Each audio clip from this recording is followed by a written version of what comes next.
आइए आपको 2000 साल पहले की सैर कराएं, चीन में ले चलें। बिना वीजा के चिंता मत करिएगा। कन्फ्यूशियस और लाओ त्से के बाद का जमाना। 3 संत थे, सारे गांवों में जाते, दिन में 4-4, 5-5 गांव में 2-2 घंटे के लिए जाते। और करते क्या थे वो जाकर हंसना शुरू कर देते। लोग इकट्ठे हो जाते या लोग पहले इकट्ठे हो जाते, हंसना शुरू करते और जनाब ऐसा हंसी का फव्वारा छूटता कि सब लोग हंसते और 2 घंटे तक ऐसी सुंदर हंसने की नुमाइश होती थी कि सारा आकाश हंसी और मुस्कुराहट से गूंज उठता था। एक गांव से दूसरे गांव, कभी किसी ने कुछ खिला दिया, नाश्ता करा दिया, ठीक है, पर हंसने के बाद तो जैसे उनको किसी चीज की जरूरत ही नहीं थी। एक गांव से दूसरे, दूसरे से तीसरे, 40 साल तक लगातार उन्होंने सारे चीन के गांवों का भ्रमण करके और लोगों में जबरदस्त हंसी का उत्साह पैदा किया। एक बार किसी ने पूछा कि आप ऐसा क्यों करते हैं? सबसे बड़े संत ने कहा, इससे बड़ी कोई सेवा हो ही नहीं सकती। Goal of all goals is happiness.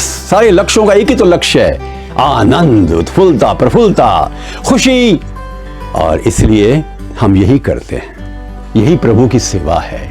40 साल के बाद जो सबसे बड़े संत थे, उनकी मृत्यु हो गई एक गांव में। सारे लोग इकट्ठे हो गए। वो देखना चाहते थे कि बाकी 2 संत रो रहे हैं क्या, पहली बार उनको रोते हुए देखेंगे, पर देखा कि वो संत तो हंस रहे हैं। उसे कहा कि आपका खास भाई मर गया और आप हंस रहे हैं। उसने कहा, जाते हुए यही कह गया था, तुम हंसना बंद मत करना, ये तपस्या है, ये मेरे लिए श्रद्धांजलि होगी। गांव वाले बड़े ही दंग रह गए। आइए इनको चिता पर लिटा दें, इनको नहला दें पहले। नहीं नहीं, मना कर गया है वो नहलाने के लिए। जैसे कपड़े हैं वैसे ही उनको चिता पे रख दिया। और ज्यों ही चिता की अग्नि ने उस सबसे बड़े संत के शरीर को छुआ, जोर से पटाखों की आवाज आने लगी, जैसे दिवाली हो गई हो। कारण क्या था? उस संत ने सारे शरीर पर पटाखे अपने बांध करके ऊपर एक गाउन पहन लिया था। और इन संतों को पता था, इन्होंने तो किया था। उसका यह उद्देश्य था कि अगर मैं मर जाऊं, जैसा कि लग रहा है, तो मेरे मरने पर भी लोगों को हंसी का कारण मिले। और इसलिए हंसना सबसे बड़ी सेवा है, वो संत कहते थे। समय बदलता चला गया, परंतु उनको हम भूल नहीं सकते। देखा जाए तो the goal of all goals is happiness, मैंने अभी कहा। Is it true?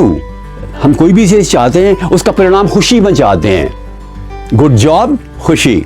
Good family, खुशी। अच्छी संतान, खुशी। ट्रैवल, खुशी। गुड बुक, खुशी। गुड फिल्म, खुशी। गुड टीवी प्रोग्राम, खुशी। गुड फ्रेंड्स, खुशी। फेस्टिवल्स, खुशी। प्रेम, खुशी।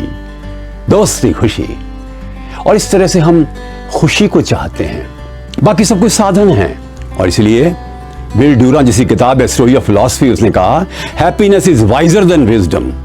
अरिस्टोटल तक ने कहा कि happiness is the chief goal of life.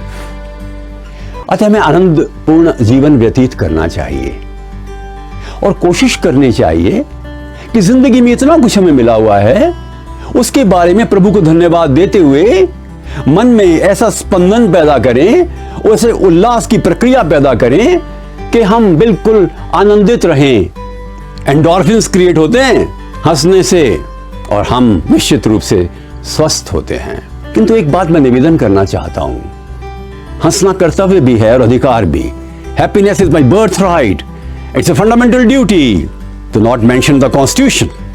इसीलिए भूटान जैसे देश जीडीपी की बात नहीं करते, ग्रॉस नेशनल प्रोडक्ट की बात नहीं करते, ग्रॉस नेशनल हैप्पीनेस की बात करते हैं। जॉन कैनेडी के छोटे भाई रॉबर्ट कैनेडी का कहना था, बहुत हो गया अमेरिका को अपने आर्थिक विकास की बात करते हुए, आप खुशियां लाओ, that should be the goal.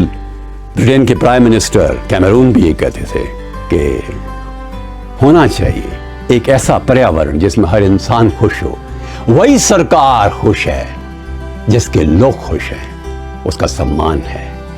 आइए हम अपनी सरकार अर्थात हमारे शरीर, हमारे मन, हमारे मस्तिष्क, हमारे आत्मा को एक स्वामी बन के उनके खुशी दें। And we should be masters of happiness, unadulterated happiness, unlimited happiness, and that is the goal.